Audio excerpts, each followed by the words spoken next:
নমস্কার সবাইকে। আজকে আমি কলার মোচার তরকারি করব কিভাবে সেটাই আপনাদের সাথে শেয়ার করছি, দেখতে থাকুন। মোচাটা আমি কেটে নিয়েছি। এবার এই যে ব্যাটারটা বানিয়ে রেখেছি এর মধ্যে ডিপ করে এটাকে এক এক করে, তেলটা কালো হয়ে গেছে কারণ আগে আমি বেগুন ভাজা করেছিলাম তার জন্য। তো এখানেই বড়াগুলো ভেজে নিচ্ছি এক এক করে। এদিকে বড়াটা ভাজা হোক আর এইদিকে আমি এই যে ধনে, জিরে, আদা, রসুন আর শুকনো লঙ্কাটা বেটে নেব। এগুলোর এক সাইড ভাজা হয়ে গেছে, এবার আলাদা সাইডটা আমি ভেজে নিচ্ছি। মশলাটা হয়ে গেছে,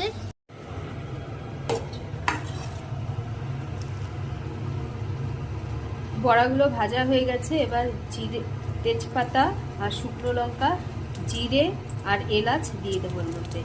এবার কয়েক টুকরো আলু এর মধ্যে দিয়ে ভেজে নেব।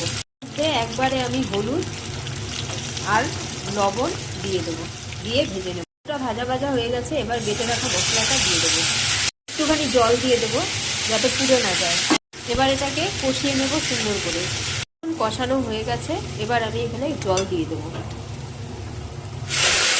জলটা ফুটে গেছে, এবার আমি বড়াগুলো এক এক করে এর মধ্যে ঢেলে দিচ্ছি। কিছুক্ষণ ফুটিয়ে নেব এইভাবে, তারপরে নামিয়ে নেব ঘি দিয়ে। এটা হয়ে গেছে, এখন নামিয়ে নেব। 1 চামচের মতো ঘি উপর দিক দিয়ে ছড়িয়ে দেব। ব্যাস রেডি। কাতল মাছ রান্না করব। এর জন্য মটরশুঁটি, ফুলকপি আর আলু কেটে নিয়েছি। এর মধ্যে তেল দিয়েছি, এক এক করে মাছগুলো ভেজে নেব। ওইদিকে মাছ ভাজা হোক আর এদিকে আমি মশলাটা করে নিচ্ছি। ধনে, জিরে, আদা আর শুকনো লঙ্কাটা বেটে নেব। মাছগুলো ভাজা হয়ে গেছে, মশলাটাও হয়ে গেছে। এদিকে জিরা সম্বার দিয়ে দিলাম। ফুলকপি আলুটা ভেজে নেব। হলুদ আর লবণটা দিয়ে এটাকে ভেজে নেব, পরে আর হলুদ লবণ দেবো না। ফুলকপি আলুটা ভাজা হয়ে গেছে, এবার বেটে রাখা মশলাটা এর মধ্যে দিয়ে দেবো। দেখুন মশলাটা কষানো হয়ে গেছে। এবার আমি এখানে জল দিয়ে দেব।